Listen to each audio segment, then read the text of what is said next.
Pocky, you're too late. We're live now. What's wrong? Oh, I just gonna say maybe Courtney or I think Courtney needs to mute her mic. Okay. No, she doesn't need to mute her mic. She's she fine. does. No, she doesn't. Because if I reach over, I can touch Courtney, and so we're echoing. No, you're not echoing. Robin, do you hear an echo? There's a slight echo on Courtney's screen. Maybe just slightly. Yeah. But now she muted her mic. Okay. Hi, everyone. This is Gavin, joined by Robin. Baki D. And I'm Courtney. So, as y'all know, South by Southwest got canceled, and we were pretty bummed because I've been there many years, and Jessica Cavella, who can't join us tonight, has been there. But these are these two fools' first years. These three fools. Nope. I've now as far as badges, yes, this was supposed to be my first year. All three fools. Yeah, so they kind of missed out on the craziness that comes with it. And I'm kind of relieved a little bit now that we've seen some of the movies that were sent to us virtually and I saw on their South by Street. No, I'm actually even more upset because we had the interview for Fort Salem and the lead actress is in Deadly Class. Yeah. So let's talk about things we were really excited about here first. So, all right. What was your biggest disappointment about not getting to go? Robin talked about Fort Salem, which they had this whole Fort Salem experience we were going to be press guided through. So, and wasn't there like an RPG thing? Yeah, all sorts of fun things. So, Robin, outside of Fort Salem, what else were you disappointed for? I was really excited just to kind of be there because every other time, we've gotten to watch some really great stuff through press links, but I never really got to participate in actually being there. Yeah. And going to see the movie live with the audience, everything else, especially watching it through a screener link, it's a different experience. Oh, yeah. It is. I will give you that much. We've watched a bunch through screening links, so we're going to get to those shortly. All right, Pocky, what did you miss about this year? So I think we're all just going to say Fort Salem was all of our big one. So that has to go off right now because that was mine too. I was going to say it was what was the Alan Moore project that he worked on? The show. The show, yeah. Yeah, we were lining that one up too. And also the Kevin Smith documentary. We were going to try to line up the Kevins. We were this close, and everything got pulled, and so yeah. And I every time I get a chance to interview this man, I always at the last minute get yanked from me because I still want to ask Kevin Smith my question, which is, with all the streaming services, would you bring back Clerks the animated series? Yes, I would want that. Robin, you had a rebuttal there. Wrestling also got canceled. Yes. There was a wrestling exclusive after party for You Cannot Kill David Arquette. I have tickets. She did, and it got canceled. Everything. We love you, Robin. Okay, Courtney, what are you sad that you missed out on? I mean, I was going to cover gaming this year and see the video game awards, and you might want to unmute your mic. Yeah, they can't hear you. I can't. Yeah. Hold on, I'll do this because you're having to go through Pocky's mic. Okay. Well, I was hearing myself, but no, I was going to cover the gaming and that section, and nothing this year. I know I would have been risking my health to begin with if they hadn't canceled, because as you can tell, I just finished that fight. I'm going through radiation here in a week. But I was looking forward to seeing both tabletop and video games and a lot of good premieres. I mean, we've got Devolver Digital here in Austin, and they usually do something bonkers for gaming.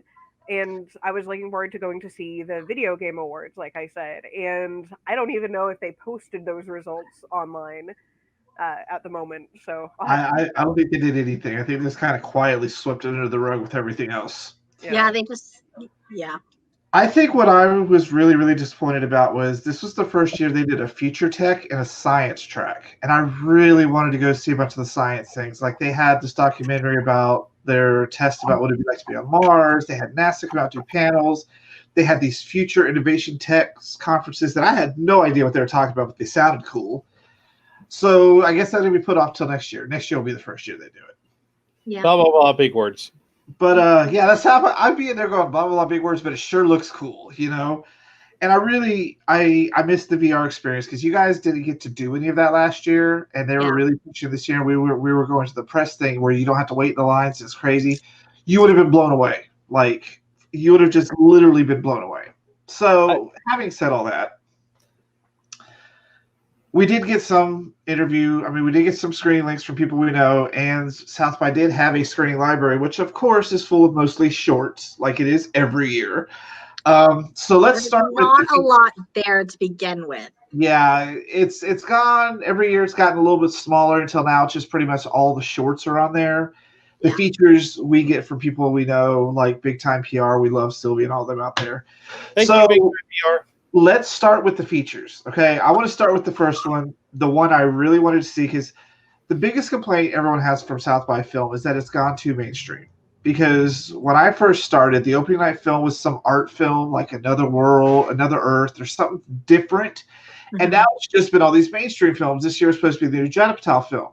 But going against it, the other theater was this little film called Cargo out of India, where the concept is when you die, you end up on a space station where you're getting repurposed to be reborn with the deities. I was so excited. That should have been an opening night film.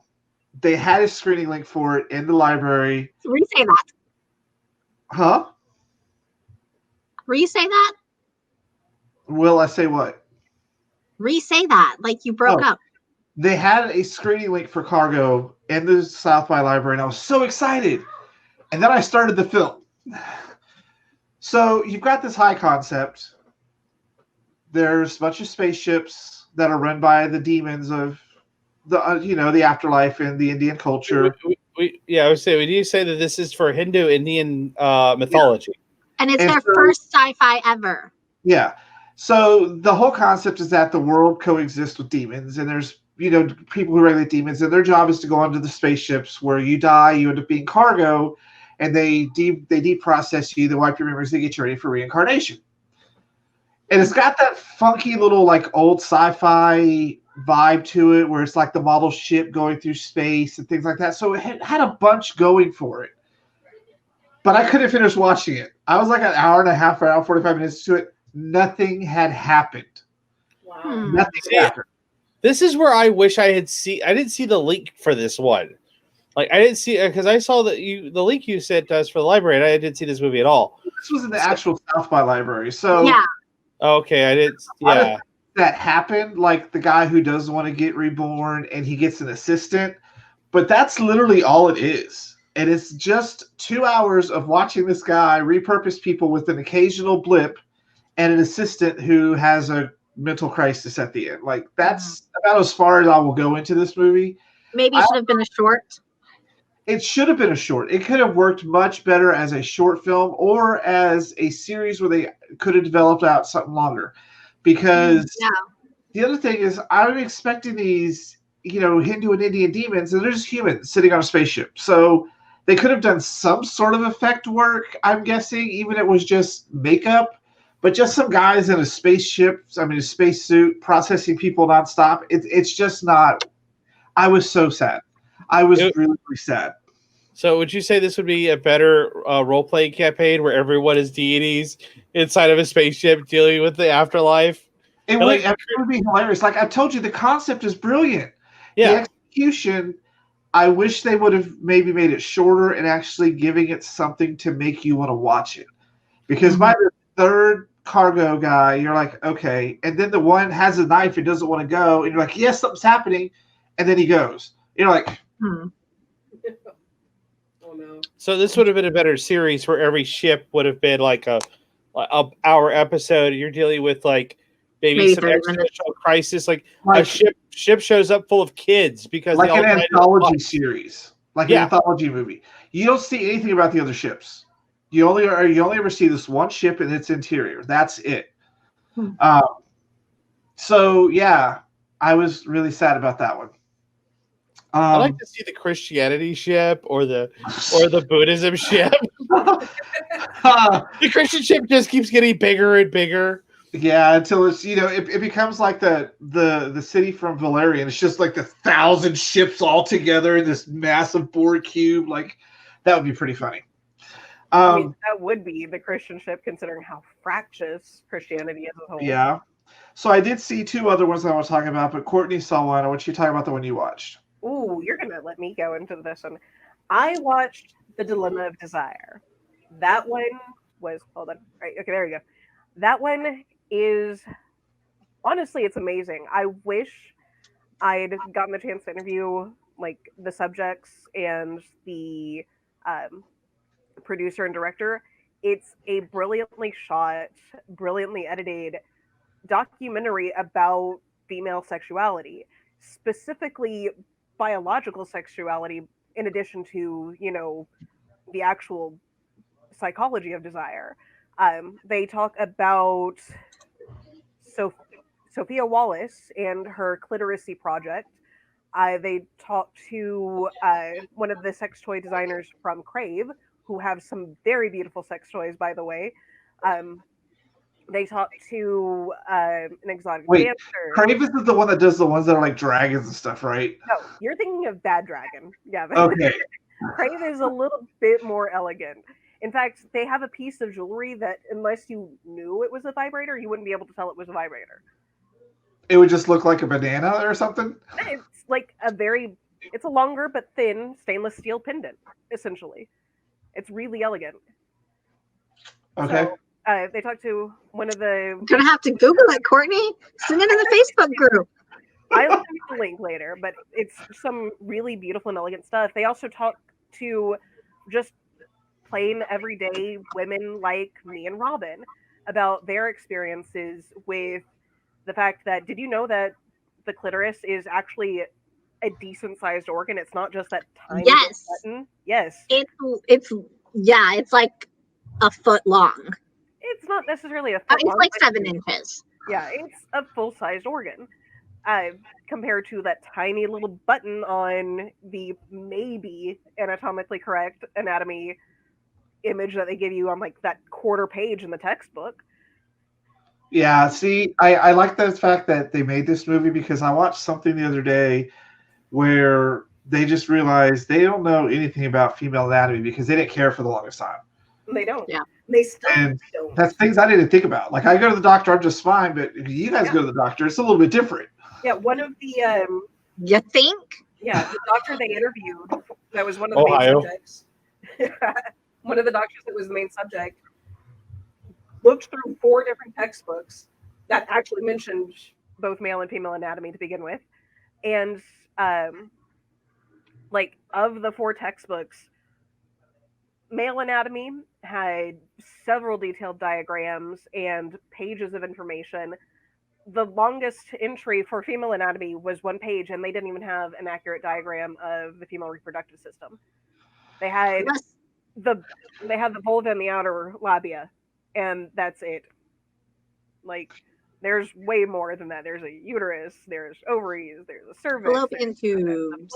So it sounds like it was a pretty informative and well done documentary. Very well done. Very well done. I can't wait to see who picks that up, because the moment it gets onto any service, I'm going to be blasting it out to everybody. Yeah, because it sounds like something that it was the show called Undiagnosed. It was on like Netflix or Hulu or something, and they had this female on there, and she was having these problems. Talk about how the doctors told her, "Oh, you're just having menstruating cramps." They didn't care, and that's what she realized. And the doctor was a female doctor that's running the show. She's like, they haven't done the female anatomy and health stuff, because for years then there's like, "Oh, you're just crazy. Go drink some chlorine." Yeah, I mean, like, I have to say, I was recently through a very intimately female health scare with my cancer diagnosis. I got damn lucky, because what I thought was a stomach bug and was reluctant to go into the ER for, because it's just a stomach bug.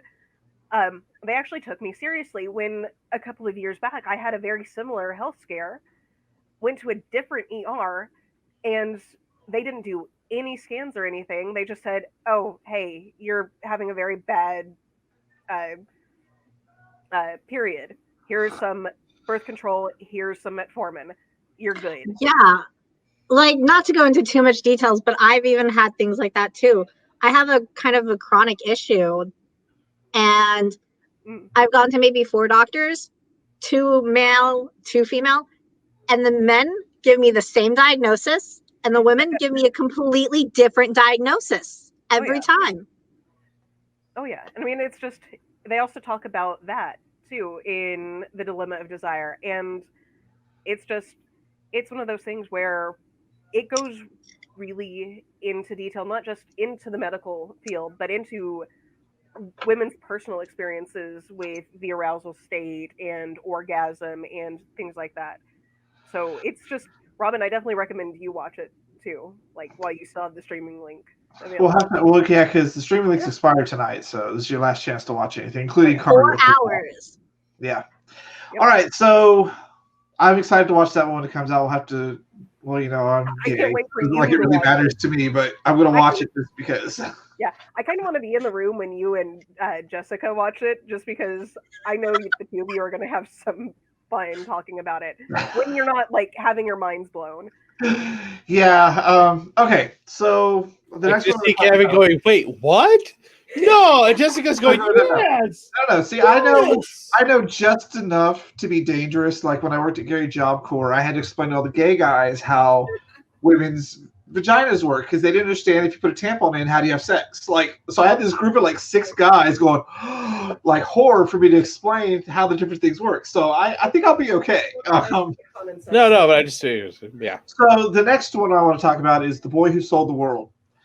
And I knew this movie was going downhill, and I was not going to really be cheering for this guy because in the first 5 minutes, he's being moved into this expensive downtown New York apartment by his mom. And she's telling him, this is how you have to do your laundry. Make sure you check this. Make sure you lock your doors. Here's where you put sheets.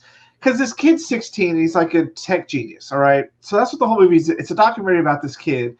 He developed 2 apps and then started a protein nugget thing called Nugs. And the whole this movie is the prime example of the brilliance of youth but the folly of inexperience. So I earlier while Courtney was, because Courtney was asleep, so I tried to watch this for 10 minutes. I got 10 minutes into this movie and I was just like, I want to strangle this kid and I can't yell, so I'm just gonna turn this movie off. Like, he doesn't walk. What apps did he make? He made Monkey. He made Flog. First it was Flog, which was a teenage eBay. And then he made Monkey, which was a teenage-based, like, Marco Polo, where you send videos back and forth. But he didn't have the insight to think further. So when it came to Flog, he hired, he got all this money, and he hired these teenage friends he had. And so it was way behind, and he ended up having to sell it. And then he started Monkey, which was the video service, and everyone loved it. But he age capped it at like 21, so his people were aging out of it, and it started coming under fire for like pedophiles and all these other things because he didn't have the mindset to think that this is what real teenagers are going to do. Yeah. He lived in this complete fantasy world where he was just given money to do what he wanted to do without any responsibility or know-how or guidance. Like, there's a scene where he's on the roof talking about how they're going to put in a water slide. I'm like, how is that productive to your work environment? And so he kind of goes downhill into this spiral after Monkey and goes to India and has this self-realization, comes back where he wants to do things for mankind, not just young punks, basically. So he starts Nugs, which is a vegan chicken nugget thing. So I've actually seen some of those in stores, and he's really successful with it. He had this complete change of mentality. And now he's not a human being. But for most of the movie, it was like, you're an idiot. You hired people who are around you telling you this is not a good idea. We need you to handle this. You're like, no, I'm going to do it my way.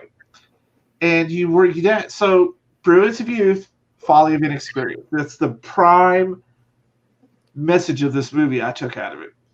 So my thing is I think this documentary would have been better if it would have been about 3 people. Like maybe one coming up, him, and then like somebody else maybe who did listen to people and actually did get something done right. I don't think it would have worked that way as like an anthology type thing, because it was kind of gratifying watching this guy kind of grow up and decide he's going to do something that's going to better people. And you like watched him switch from this, I've got this teenage mentality, that's all I care about, to I had all these opportunities and all this money and I kind of squandered it. I want to do something good for the world.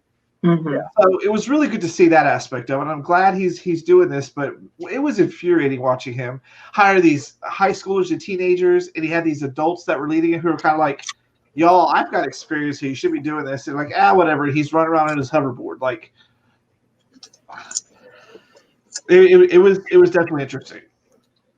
I'm glad I don't live in that world. And apparently teenagers are just stupid these days. No, sir. eBay is apparently too complicated for them to figure out how to sell something. Sir, teenagers are always stupid. It doesn't matter what decade you put them in. Let me just say, they're stupid. Their brains aren't fully developed. I was glad I was a teenager in the 90s before the internet really caught on, because everything I did that's stupid is not on the internet, because the internet just this year, all these teenagers now, they do everything on the internet. It's there forever. You want to get that professional corporate job? Well, what about that video of you chugging a keg and like screwing a monkey or something? Like, that's online. You can never get rid of that. So fan service.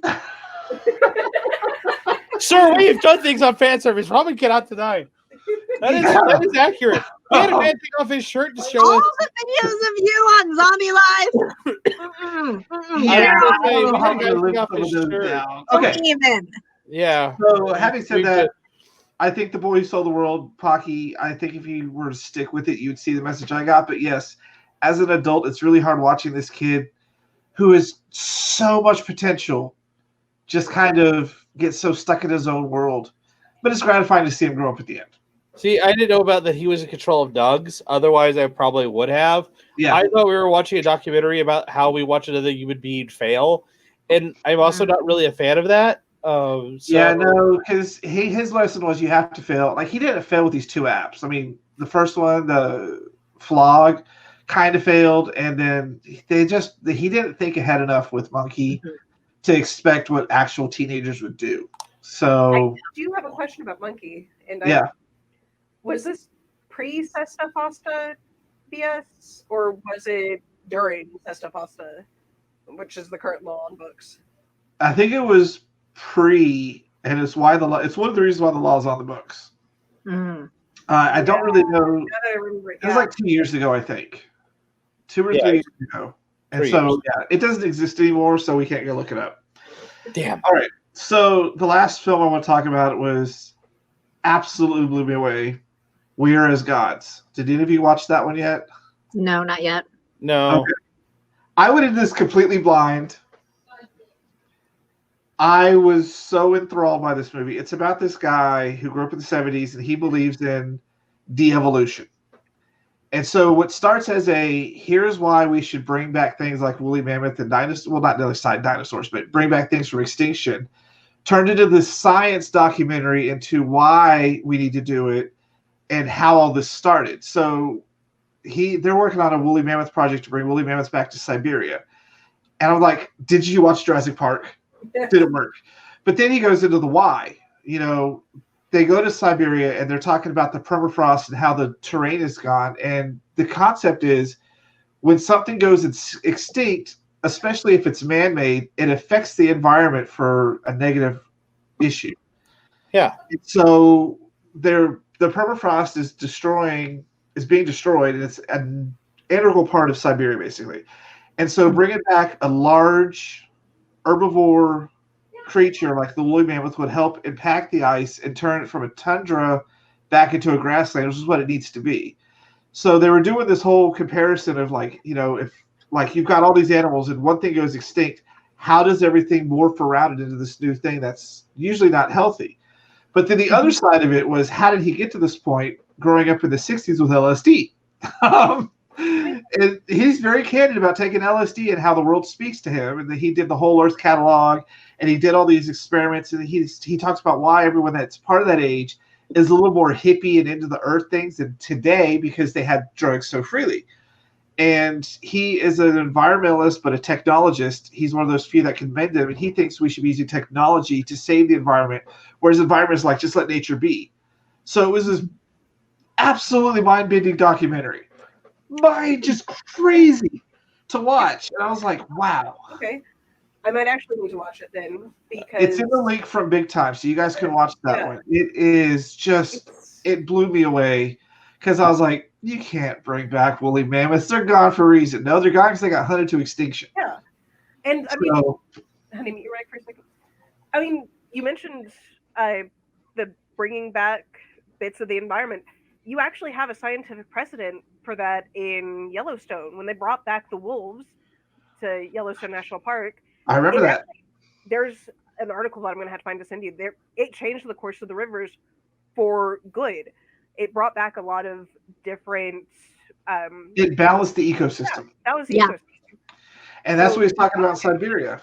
Like, they went down into the permafrost cave and they were doing these diagrams about how it's important to keep, because what happens is as it melts, the water is feeding these microbes that are releasing a crap ton of methane. So they went out in this lake that was a permafrost lake from that water, and they put an empty jug on it with a spout, and they lit it, and it was just like a flamethrower coming out the entire time. Just the air coming off of the lake itself, and that's bad for the. Like, I was just, what? I saw. The year or two ago, when we started getting those massive holes in northern Russia, that's because the permafrost keeps melting, and you essentially get these pockets of that caustic gas, and they go poof. And it's not even that, we're getting like diseases and stuff that have been frozen in that water. Now they're showing back up. Yeah. So it is definitely one that it's exactly why I love film festivals. It's something I would not have normally watched. I went in blind and just had a great time with it. See, I saw the description of that. It didn't make a lot of sense to me, but now that you described it, I think I'll give it a shot.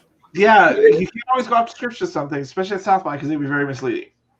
Yeah, and what I've also kind of found is I enjoy South by's documentaries a lot more than any of their narrative stuff.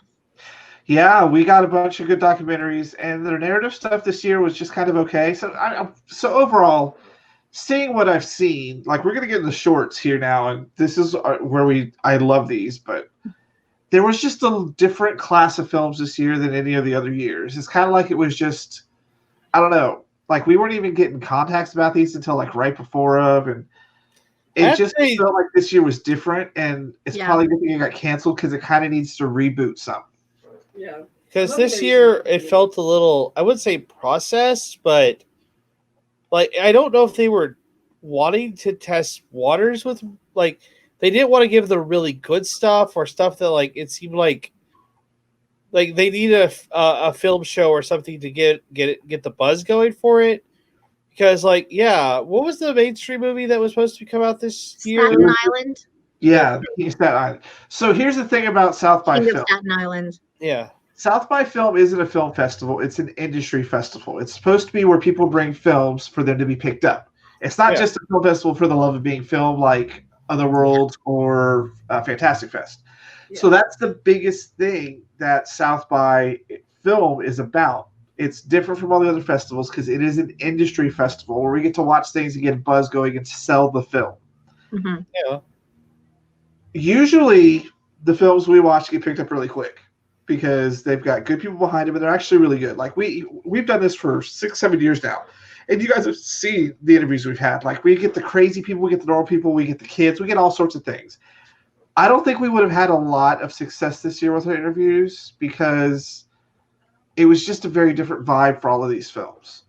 I think the ones that I will say that I would disagree with that only because with our natural energy, all four of us, and not knowing some of the people behind the camera and some of the people we were going to get, I think we would have great interviews. I don't think they would probably, some of it would have been about the films they wanted to talk about. I think we would have great interviews anyway. I mean, we can always pull something off, but now I want to get into the shorts because this is really how I kind of gauge film festivals, is the caliber of the shorts.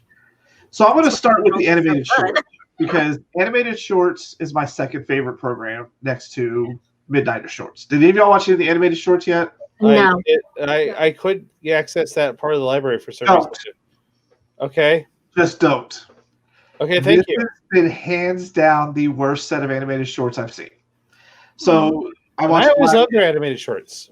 Yeah, well, Blackhead is about a girl who just broke up with her boyfriend, and it's about perfection. And she's got a black head, and the boyfriend keeps telling her, just because it's an imperfection doesn't mean you need to get rid of it. And she got rid of her boyfriend because he was imperfect. Wait, Blackhead, like as in like Zix? Yeah. And so it's I was with Robin. I just wanted to make sure what we're talking about here. Yeah, it's the mix of stop motion and 2D. It is very preachy about its message.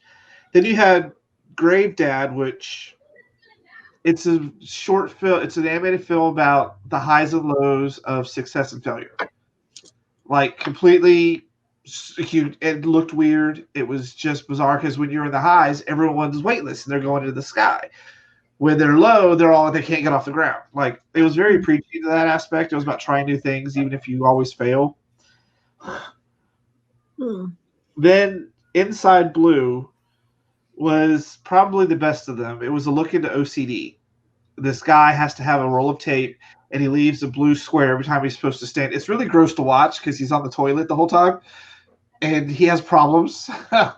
It's really gross to watch, but it is a great look into what OCD must be like. I don't have it, but I imagine this is what it is because any little imperfection, he has to stop everything and do it. And then there was this one called Solipsism, and this is probably, I'm wrong, this is the only one worth watching, and it's probably the best one. It's about our fascination with body type and genders.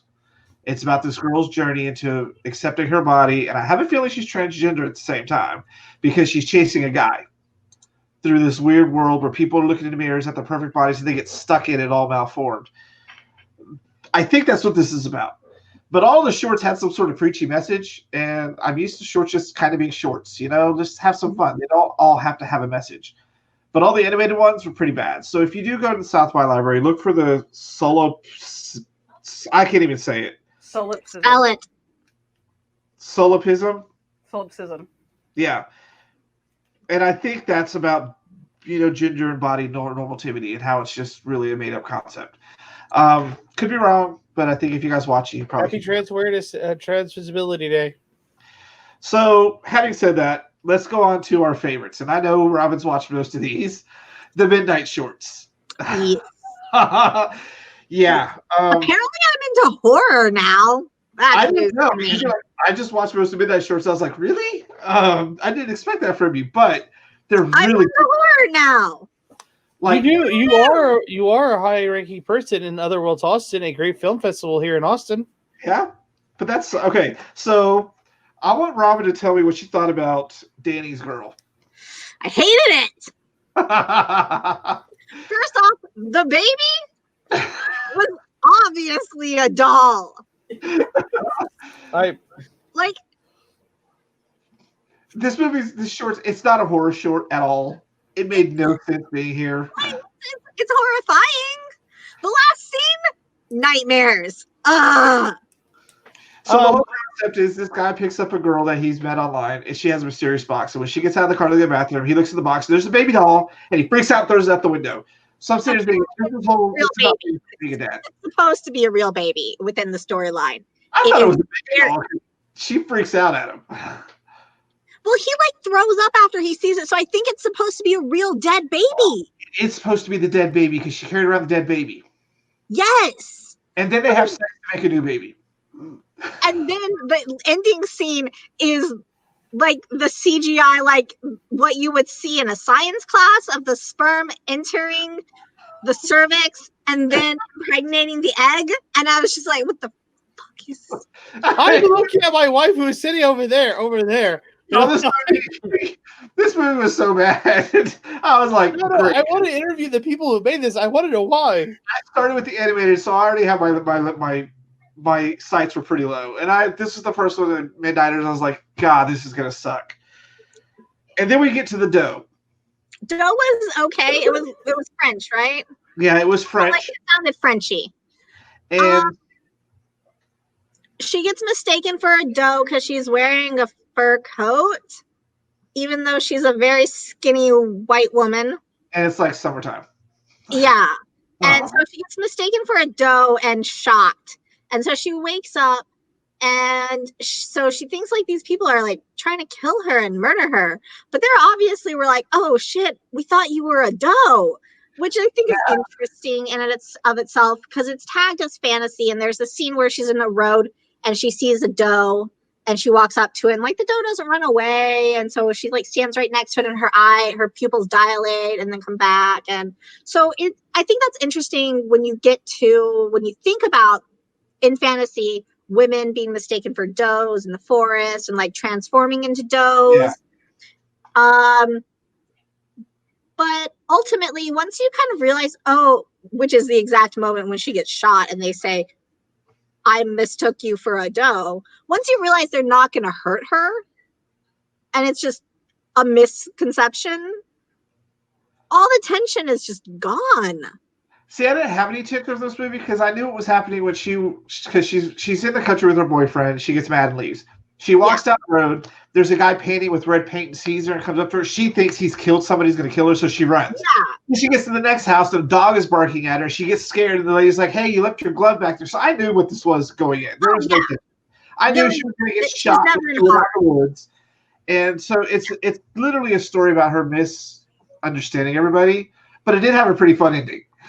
She shot them. Yeah. Yeah. She goes crazy and shoots the guys that accidentally shot her. She thought they were trying to kill her. Like she got shot, woke up in a dank cellar. Full of weird medical stuff because the people collected, they were a reseller of medical supplies and vintage medical stuff. So she wakes up in like a mad science dungeon, basically. Yeah. Like she is justified. But it wasn't great. Yeah, so that was dope. It wasn't bad. It was a little long, I thought. I thought they could have got about 5 minutes out of it. Like the whole dead fox on the road where she's like sees the dead fox and freaks out. Like that was completely unnecessary. And then when she goes back, she lays down next to it, stares at it, and gets up. That was completely unnecessary. So next I want to talk about Hand in Hand. This was just bizarre. Ice cream one.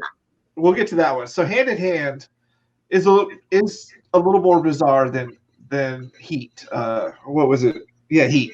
So Hand in Hand, there's like a peace treaty conference going on, and when the two rulers go to shake hands, they get a power struggle, and all of a sudden they turn into these monster hands, full of hands, and turn into this weird ball of hands and feet that are grabbing everybody outside, and then the janitor saves the day. It's not in the library. It wasn't library. It's called Hands. No, I have Danny's Girl, Doe, Heat, Laura Hasn't Slept, Regret, Seek, Selfie, and Stucco. Maybe they took Hand in Hand down. It was bizarre. It was just, this is what I like. The crazy bizarreness of just this weird ball of hands and faces grabbing everybody, making this big old monster. Like, yeah. Would this been the Gwilliam of the festival for you? The Gwilliam of the festival is going to be Heat. Okay. Wait, so what of the festival? The totally bizarre, just off the wall craziness is going to be Heat. I'll let Robin talk about Heat. When we're done, we'll explain William to you. Okay. So Heat starts out very cute. It's in an ice cream store. A very shy girl with braces walks in. And the ice cream person smiles at her. I'm like, oh, this is going to be a meet cute. Crap, why is it in the Midnighter section? And then, like, she's got something coming down from her face. Like, it's ice cream. It's melted ice cream that looks like a teardrop. And then she points at the ice cream she wants, and her finger falls off. She is made of ice cream, and she's melting. And so he comes over and he like tastes her. And I'm like, into a puddle with the taste, by the way. I'm like, he's gonna freeze her and put her back together. It's gonna be so. No, he puts her in a tub and sets her on the counter to sell. The best part was he reached in and took out the braces. It was like, it starts putting it in a bucket. Like, he mops her up, wrings her out, puts little ice cream things for someone to eat. metaphors? It was not a meet cute at all. Oh my God. Is that a metaphor for teenage sex? There's What? no metaphor here. It was literally just How is weird. that a metaphor for teenage sex? He ate a young girl out. God, Pocky, we just talked about the good, healthy women's sex movie, and now you're talking about let's translate ice cream into eating a woman out. I can't with you today. I just can't. All right. I mean, he did eat her. I mean, So next up, I want you to talk We're about moving on. Laura Hasn't Slept. I kind of liked this one. Oh, It so I like the idea of her being haunted by the demon in her sleep. Yeah, Um, it was a little long. it was a little long. It was very, very. I mean, it was kind of badly paced, but overall, I mean, it was okay. I mean, it wasn't like Heat where I didn't see that coming, but The set design was gorgeous. I will give that much to this. Yes, just good. Like I was pretty excited about that one. Yeah.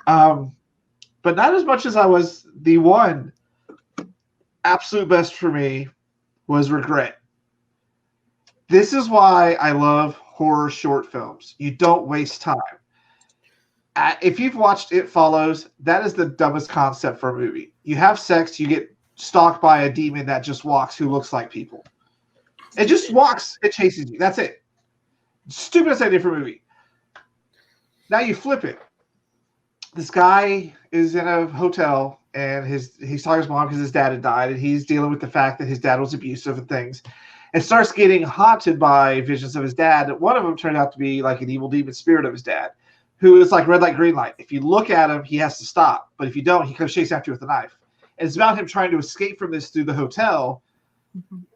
Great. Just fucking great. Like, it was well paced. It was well executed. It was tense. Like, when he first saw it in the room, and it's all like, and it's just this black clad figure, and it looks like he's got these like weird skeleton eyes and a knife. And then he blinks, and it's like almost right in front of him. It's like, get the fuck out of there. Really well done. So as he's running from it, he's having these memories of his dad that he turned good that were actually bad, like how his dad beat him and stuff.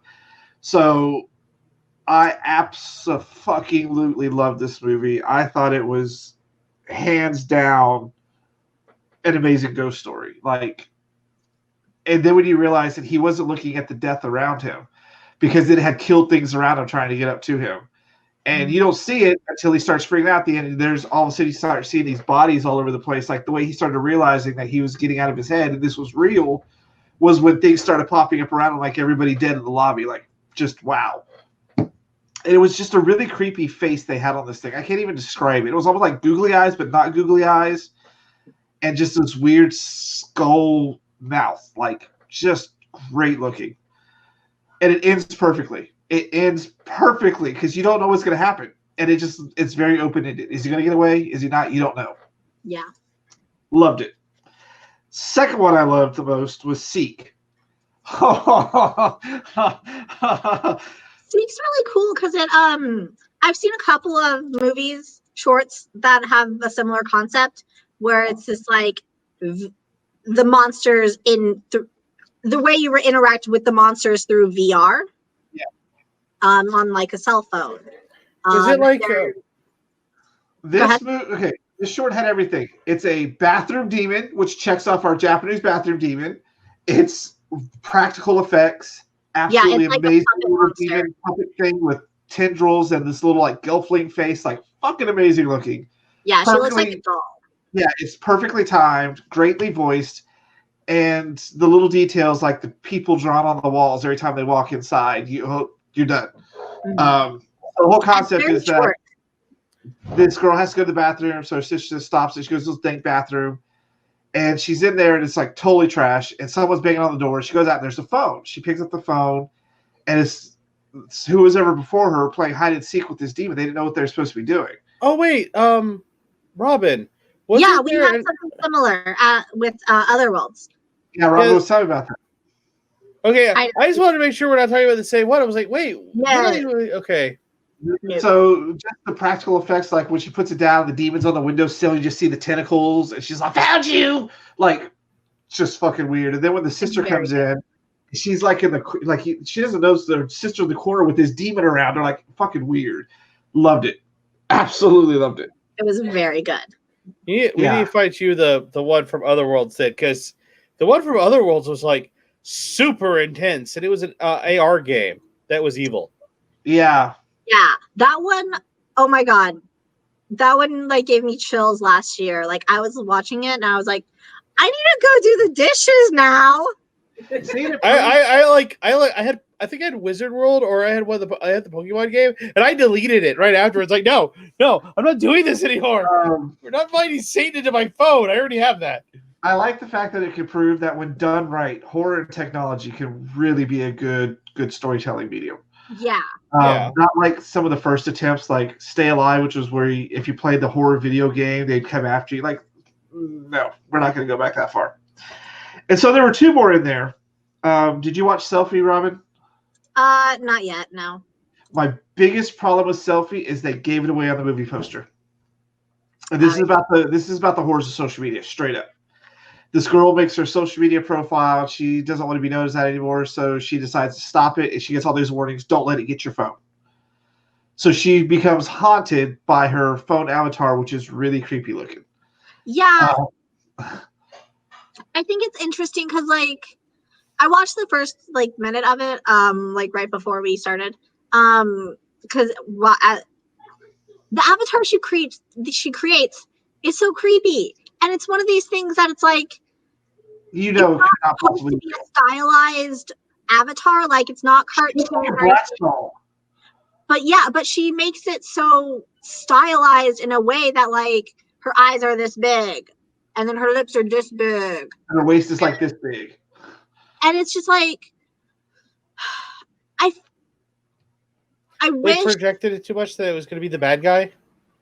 Not even that, but it would just kind of, it took the concept of creating this ideal version of yourself as an avatar, which I think is something that is an issue and would have been much more effective if either it was stylized and it was a cartoon or like somehow digital, or if it was realistic. I think if they made it realistic, that would have been so much eerier and like more effective. Well, like I said, my biggest problem is the movie poster gives it away. You see the monster avatar with the phone. That's what's on the movie poster. I was like, come on, y'all, really? And it is creepy. I think it effectively works as a creepy take on it because it is kind of creepy to look at, especially when, every time she looks, it's not there, but then she looks in the mirror and it is there. Like, it's just kind of weird. Yeah. But, it was fun. I hate when they give things away, especially if you're going to do something like that. Yeah. Don't give it away. Whereas the last one, which is called Stucco, it's about a woman who is a shut-in. She suffers from that disease, what is the disease where you don't want to go outside? Hitatawari. No, agoraphobia. Agoraphobia. Yeah, she accidentally puts a hole in her wall. And she becomes obsessed with it. And she starts making out with it, kind of all this weird stuff. Did she or didn't she? And then she finally breaks through the wall, and we end up in this weird netherrealm with like a human chair with hands and shit, like bizarre. Way too long. Did not get to the point soon enough. They focused on this hole too much, and she's really just on the phone most of the time and trying to figure out what's behind the wall. Like, just look at the hole in. Has a not so surprising ending, but it's literally just a story about overcoming agoraphobia. That's it. Okay. I did think it was long. The poster has like the hole with this claymation tongue. There is a tongue scene. It's really fucking creepy looking. But she's like shown in a video putting body parts in there. Don't know where they came from. She just go outside. So you're thinking, is she actually a serial killer? All these plot lines don't go anywhere. They just end up, she breaks the wall down, goes to this human chair, fights it, and ends up outside. Because it turns out it was like the wall in front of her driveway. So was this a threat to make it into a movie? Like, you see this short? Like, we could make this into a movie and explain all the things we did explain. Because I've seen that with certain shorts. I would have been happy had she been a secret serial killer who was bipolar and would turn into the killer and go put body parts in the hole. I would have loved that. That would have been because the agoraphobic who actually goes out in her bipolar mode and kills people. That would have been funny. Well, not funny, but something. Instead it of would have been different. Different, yeah. Yeah, it would have been different. I'm not gonna lie. I was expecting you to like go into Geiger territory with the human chair. It is like that. Like it pulls her in. It's got like a skull cap it puts on her, and she fights it, and that's what she ends up in her driveway. Like it's crazy. I don't know what that was supposed to represent, especially since she wasn't killing people. I just, you know what we should talk about next? What? We should talk about the TV series we watched. Before we do that, I just want to do the last category of shorts I watched, and then we'll do the stuff we have watched that was supposed to be at South by, but we watched on our own. Mm-hmm. Texas high school shorts. You know how much we love these. These kids are usually pretty brilliant. Yeah, they're fun. Like that one we watched about the kid who had a recital and found out his girlfriend was pregnant. Yeah. Yeah, it was a really good short. We actually met the kid who started it. So all of the ones this year just looks like the people who wanted to make films were actually making films in high school. These are just kids who had their phone. Like it was just kind of eh. Mm-hmm. I've never felt so about the Texas high school shorts before, but this year it was really just eh. Could it be that some schools got budget cuts and they didn't get the money to do it? Well, these are kids who did it on their own. Like yeah. There's one about a kid who has sleep paralysis, and his sleep paralysis demon is just a guy in a hoodie. And then it turns into one of those, did you know sleep paralysis makes people feel like they're choking? Like, when did this turn into the more you know kind of special? You know, it wasn't horror-based. I think it has something to do with it's really easy to make. Well, okay, no.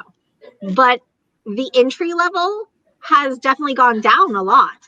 Like, you can act like kids are already making movies on like TikTok and Vine. Like those get edited. You can edit those things. So they're already kind of familiar with shooting something and editing it and uploading. And so now more people are doing it. And I think that does definitely change the quality. Well, I also think it's who picked these. I mean, they must have gotten so many. Yeah. And this is one they picked. Like, they picked this cartoon one about a fish that falls out of a fishbowl. The kid fries it and eats it, basically. I'm like, it's very much in the vein of the stick figures of Don Hertzfeldt, but very, very rough. Yeah. So I applaud your effort for learning the animation, but your story had nothing to tell. Yeah. I have a question. Yeah.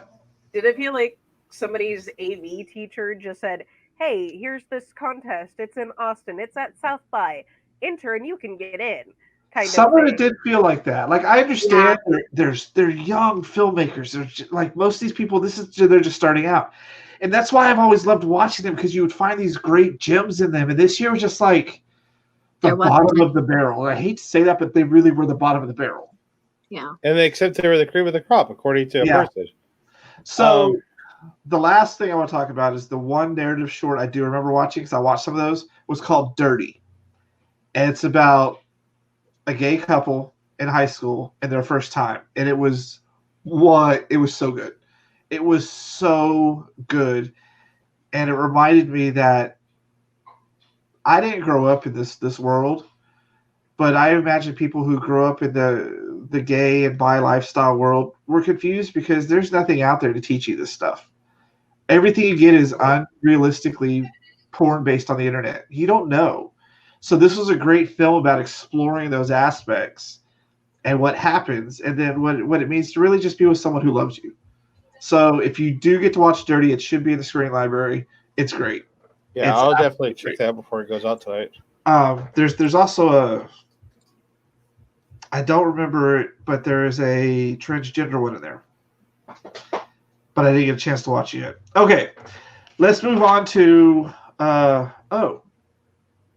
did watch another one. It's called Blocks, and this is about the. I wrote my notes down. I forgot what I was doing. One of them, it's called Blocks. It's about a mom who gets so overwhelmed with her kids she throws up Lego blocks. Really fun, really fun one. And then this one called Basic, and it's about a dude's girlfriend cyber stalking his ex and making comments. Very funny. Very, very funny. So those are the three I remember watching. Yeah, don't do that in real life, by the way. Yeah. But it was funny because you don't know what's going on until the end when her husband wakes up and is like, "Are you stalking my ex again? It's been 14 years." Wow. Yeah. The commentary. I think the fact that we all did that, it was like the commentary she makes is hilarious, but the throwing up the Legos one, you're sitting there going, "What the fuck?" She's just like overstressed being a mom. So is it like the witches of Eastwood Cherry Seed? Kind of. It's like oatmeal and blocks, and so she cleans them and lets her kids play. They're like, "Why do these blocks smell?" Like, it's freaking hilarious. So yes, those. All right. So what did you want to talk about, Pocky? So we did get to watch TV series. We all did. And we should talk about that series. Which one do you want to talk about? I want to talk about the what? Cursed films? The Cursed films. Yeah. Okay. We are not allowed to talk about this until it premieres, so we will do that one. When? When's the premiere? I have to remember. I didn't know that was a thing. There's a review embargo. So let me look it up real quick. Oh. I have. Have you guys watched Motherland Fort Salem yet? Because it's already premiered. It is on my DVR. It is a very interesting concept. I like the idea. I'm not really pleased with the execution so far. Well, it's on Freeform. Okay, the review embargo is... If it ended today, it would be great. Until March 26th, and the embargo looks okay. We can talk about Cursed films. So first... yes! First, one of the first things that I was like, I want to go watch this. Okay, so here, I think it was one of the few things me and Robin shared. Yeah, Motherland Fort Salem is witches all have to join the military, basically. It's like you get a letter from Hogwarts, except you get a spark you have to pledge to, and then you go to the fort to learn. Yeah. And it's weird because all the witches use vocal cords to cast spells. It's an alt history where instead of the Salem witch trial, one of the witches bartered with the U.S. government. I was like, we will protect this country. So this witch trials didn't happen. Great concept. The one who made the barter apparently is still alive and running everything. I don't know how. And there's like a factory of evil witches, but the other ones aren't. You're dealing with the descendants of the other ones. So I don't quite understand how that goes. It's probably part of the pact. She's immortal. She's probably, as long as the country's around, she is too. There's a terrorist group of witches that are opposing them, that are causing like mass deaths. Like it's pretty intense. But it's like Hogwarts and military school. Like the three girls are partnered together, and one doesn't want to be there, and one is the know-it-all, and one just is happy to be there. Like, come on, y'all.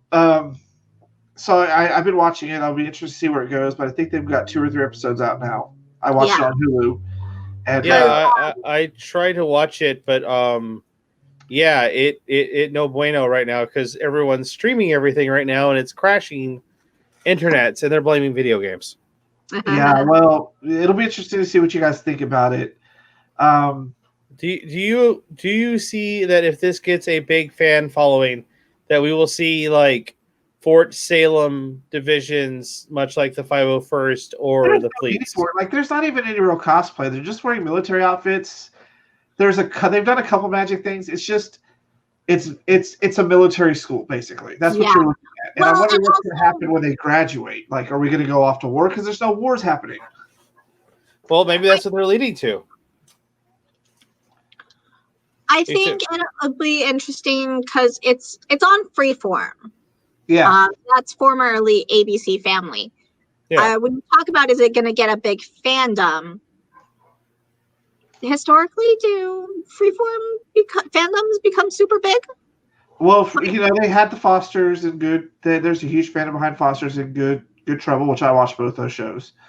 Didn't they have Shadowhunters and some other ones that had smaller fandoms? Yeah, Shadowhunters was fairly small, I want to say. But Shadowhunters was also a book series and a movie, too. I was going to say there was a network called CW, and everyone wanted to know this Buffy series was going to go big or not. I mean, it takes one thing to make a series go really big. I mean, CW got lucky with Buffy. I don't know if this will go really big because it's not witchcraft like most people know. They're completely making up new rules. They're completely making up new situations. So it's going to be a little bit of an adjustment. Like I said, they don't cast spells. They manipulate things with the tone of their singing voice. That's how it works. Like they're taught this protection spell in case someone like tries to shoot with their arrow at them with this inaudible tone. So you don't really hear anything. They're just going, and you can't hit them. So it'll be interesting to see how it develops and how people take it. So choir students, the magical school. Excellent. Yeah. All right. So I'm going to let you guys intro Cursed Films because you two really wanted to watch this one. Take it away. Disappointment. That is my intro to this. No, we should talk about it as a concept first. Okay. Right, so it's a document series, 5 episodes, 5 or 6, right? Half-hour shows. We did watch the first 2 because that's what we got. Yes. And so they're based off of, it's a document about a cursed film, a film that is claimed to have been cursed because of or accidents on set and various things. So the first episode is Poltergeist, which is one of the most famous. And so these are 30 minutes or an hour? They're half hours. They're 26 minutes. Yeah. So that was 20 in some of their cases. That was about 15 minutes too long. So let me just quickly for people watching. It's formatted in a way where they spend about 5 minutes talking about a handful of the curses that happened on the film, and then explaining the idea of that curse in mythology. Yeah. So, and then with that, the first one with Poltergeist, they of course talk about the famous deaths of the set. They only probably talk about 2 of the deaths. The one young lady who got strangled to death by her ex-boyfriend, and of course the young main female character who died of a cyst. And the old man, the creepy old thin man. They gave him the third most, and that was because they gave him 3 sentences, and one of them was we used the death mask so we could have the extra look like him. Yeah. The only ones they talked about were the 2 girls, and then like they didn't even go into the Native American shaman guy who was in the movie who died of stomach cancer. They didn't talk about the trouble. They only talked about a little bit of the troubled production, but it was and it was like none of it. All they talked about was the 2 deaths. And then the next bit of the series is nothing about how you're wrong. You're wrong for thinking about cursed films. Yeah, it was really interesting because they spent so little time really just talking about anything else. They mentioned the idea that oh yeah, guys, did you know there are real skeletons? And then they were then they had the prop director who's yeah, of course we use real skeletons. Every movie uses real skeletons. It's expensive to make fake ones. Yeah, you can go to a biology campus at a university and they'll sell you skeletons for nothing, which is totally true. And it's and the problem is, so if you watch this franchise, we recommend you do if you want to. Watch the second episode first and the first episode second. So watch what was the second episode? That episode was The Omen. Yeah. See, The Omen felt more like what they wanted to do, but it's still about halfway through stopped and started talking about when we had the witch who was casting a curse. On we didn't know what he was casting it on, and the real witch in the hotel. So they had a black magician on, and he was talking about how he thought it was weird that a movie would be cursed because in order to place a curse under his kind of practice, someone has to place the curse. It's not something that just happens. Someone has to have the intent to curse a film. And so then he was like, if I was going to curse a film, and then he goes off and does a ceremony where he's going to curse a film. And so it's okay, what film did you do that curse? He said he didn't know which movie. He just asked the demon to curse a film. He didn't specifically say which one, so he says he doesn't even know. That's clear. I think it's cats. I have something for you, Buck. I'll be back. So I expected to look more into the stories behind like the deaths and the things that made these such a troubled production, instead of spending maybe 5 minutes on it and the rest of it talking about the specific type of curse in history. I have to say this. Never before have I watched a documentary series that told me to stop watching it. Like when we were doing when they were doing the Omen one, the guy goes, if you take these movies and you put them in yes, I get you. If you put them into 4 categories, you'll see that like none of this is real. And then they have this Christian Science guy. I'm like, did you literally just make a case for us to not watch the rest of your series? Yeah. I've never seen that before. It seemed very odd that they wanted to talk about cursed films, and instead of... They don't want to talk about cursed films. They want to talk about curses and the darker side of curses. It's just veiled under cursed films. Because they really, like I said, they did not go into any of the stuff. Like, a bunch of stuff happened with The Omen, like where the person died on the 666 mile mark, stuff like that. Like, go in and talk about that kind of stuff is what you should have done. If you want to do a series about cursing and the dark arts, then do a series about cursing and the dark arts. Don't try to throw in films just because.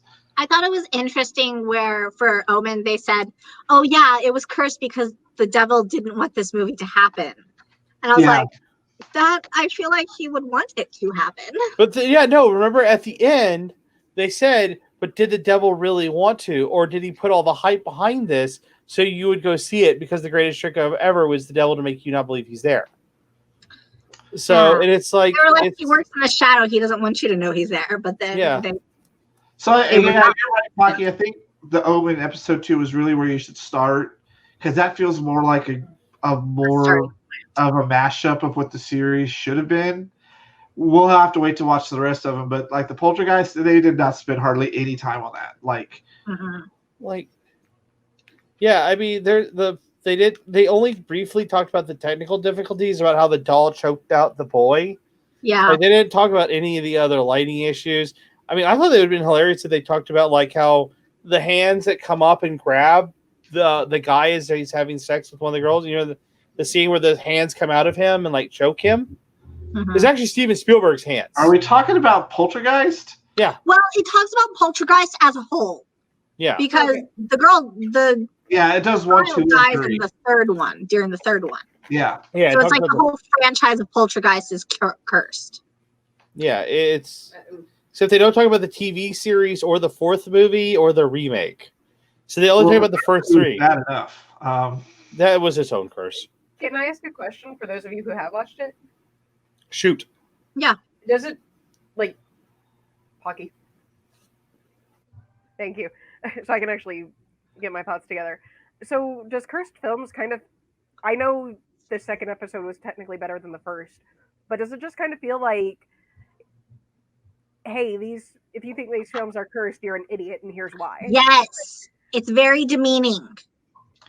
I think Pocky said it best. The second episode is like, it doesn't really matter. Like, he did the 4 squares. It's all just made up bullshit. Then it's really kind of like, is this really what you want to be portraying? Yeah, I don't see that being... Which is sad, because I love Shudder. This is a Shudder series. They did an amazing job with Tales from the Crypt. They have a bunch of amazing things. I think this was just kind of a missed opportunity to really dive into the production stories and the people who were involved. And then, as a side note, talk to someone about it. Like if you watch like the Pawn Star show, they come in and explain all the thing before the guy calls in the expert for like 2 minutes, but it's about the thing. Then the expertise, not the expertise first, and then, as an off note, this girl died. Like, I think also it would have helped a bit if it wasn't. The Omen should have been the first episode, but it should have been all the low hanging fruit. They should have gone for some of the more interesting movies that have supposed curses instead of we Googled cursed films and we found the top 10 cursed films of all time, and we went from that. Yeah. Because that's what it felt like. Because like they had the directors from Poltergeist, and like you could tell like they didn't want to talk about it being a cursed film, because to them it's not a curse, it's a tragedy. Yeah. And like that just took away the whole, especially the Poltergeist one, where he's like, I didn't want to finish the third one. They forced me to finish it. We had to rewrite the ending, which is why it has a shitty ending. I hate that film. Yeah, like he even said, I wish I never would have gotten the chance to make that movie. I wish I never would have taken that movie. yeah, and so like in that retrospect, you understand why they kind of made that episode be like, yeah, it's not cursed, but like it because these people died and those are real people. They're not just a fictional character that people can make claims about on the internet. That's what it felt like for the first one. But that's not all it was, because there were other things, and it kind of soured the whole episode. Yeah. So cursed films, we're gonna give it some more shots before I make up my mind, but I do love Shudder and I love what they did. I just think they kind of missed the mark on this one. Yeah. So that's everything we got to watch this year from our South by Canceled shows. Let's really briefly talk about what we want to do next year, because we're all going next year. All of our I want to go. I want to go. Well, I think it's weird because in the time with this COVID thing happening, all these movies are getting pushed back to next year. So is it going to be a bigger marketplace for movies during South by next year, or are they going to? I don't know. I think it'll be interesting to see how it plays out. Yeah. I know that we got some emails already saying that a couple of them already got picked up, because of the screeners on it. Some people already. Yeah. I think what's really going to be interesting to see how many of these, show up at other festivals that are later in the year, like other. Talking about next year's South by Pocky, what are you looking forward to? Oh, what am I looking forward to? Honestly, I'm looking forward to the animated shorts. Much like you, we always get the really interesting people. What I'm really looking forward to is seeing that. And this is going to sound like a cop out, but I'm really looking forward to that weird European movie. Yes. Because every year, the European movie is always the one, the one that we get the best of. like that one year we got Attack the Block, and it was like, oh, that was a really awesome movie. And yeah, hey, John Boyega is now in everything. Last year it was The Book of Evil, which was a horror anthology film. Everyone had to see it last year, and I tried to watch it, and I was like, the first one was really boring. I'm gonna try to watch it. Films are hard. Well, I love them. Like, I love ABC's of Death. I love the Halloween, like Trick or Treat. I love anthology horror films. I think they work, but some of them just don't. Like The Book of Evil, which I was really excited about because it's international mythology horror stories from all the little weird cultures. Yeah, that sounds super cool. The first one was so bad. It was so bad. What was last year for me was what was the Love one where we had the two gentlemen? It was the gay romance movie from last year. You remember? We had the guys actually invited us to their premiere. You talked to them. I know we had State of Pride. We had State of Pride. State of Pride. State of Pride, yes. The one that I interviewed? Yes. Yeah. That was State of Pride. That was a documentary. That was a documentary. So yeah, I'm hoping it'll be a bigger landscape next year. And my favorite thing is always the big experiences. Like, I loved the Westworld experience. Nothing could top that. I really loved the Ready Player One experience. I was really looking forward to the Motherland Fort Salem. Plus, there was that weird launch of that augmented reality comic book thing that they were happening where we were supposed to go dig for something in I forget what it was called. Haven't heard anything about it since. But I hope they have Destination Ipsby again. I want to get free makeup. Yeah, I was like, I'm going to go get bags of makeup for you guys. And Rob was like, we're going. Let's go. We're going. Yeah, I want to know what the big experience was for next year. I'm hoping it's another really good one because those are really the funnest things. Like going into the Ready Player One and seeing the Iron Giant in the middle of the place and making your own avatar and taking pictures and having fun. It was just great. Westworld was such an experience. Like, they spent a lot of money on that. I want to take you guys to those experiences because that is really what is immersive. Like last year they did the Good Omens one, which was pretty good. I mean, it was fun, but I didn't make it to that. It wasn't nearly as immersive as it could have been. It was a, hey, come drink. If you're a girl, was pretty much that's all they had. It was like, get your hair braided, get your nails done, get a massage, drink. That was pretty much it. Let me tell you about my I stood in line for the non-badge holders. I waited for Izzy to come, and when we got there, I'm like, yeah, make sure you have your ID because it's 21 and up.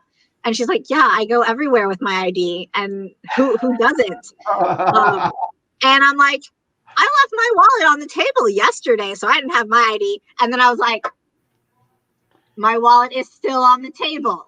So we had been standing in line for like an hour, and I was like, okay, we're going home now. Poor Robin. So yeah, Also, don't forget my wallet next year. Last year was the first time the WWE was involved. I'm hoping No, they come back they're and involved a lot. Well, I didn't notice it until last year, but that was kind of just a you didn't weird. have Robin with you. Yeah, I think that would be kind of fun. But I want to do the big experience next year, and I'll take you guys to involved it this year, though, and have you guys really get that kind of fun.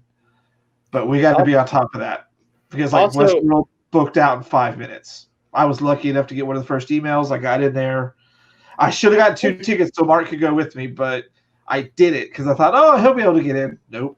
Was this also the first year, or I have just never noticed it?